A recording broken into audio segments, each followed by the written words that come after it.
ইদানিং নারী অধিকার নিয়ে বেশ জোরে সোরে আলোচনা চলছে,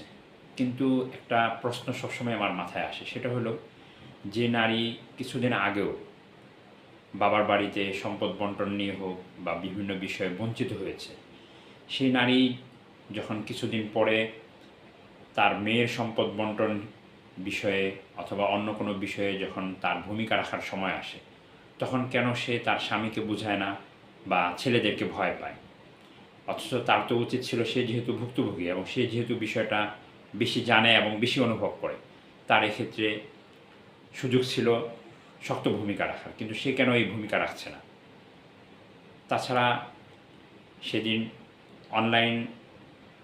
একটা জরিপে দেখলাম, বড় বড় পত্রিকাগুলোতে যেটা এসেছে সেটা হলো বিগত 2001 থেকে 2020 পর্যন্ত দীর্ঘ 20 বছরের নারী নির্যাতনের যে রিপোর্ট, এই রিপোর্টে দেখা গেছে যে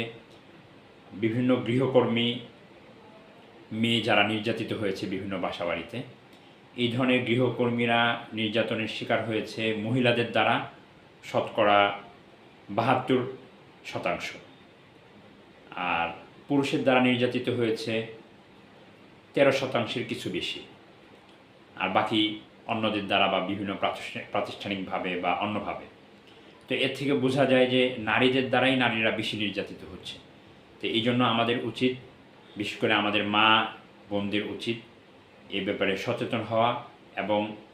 নারীদের অধিকারের ব্যাপারে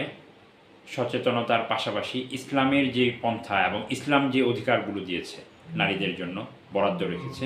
এগুলো বাস্তবায়নের প্রথম চেষ্টা আমাদের থাকা উচিত।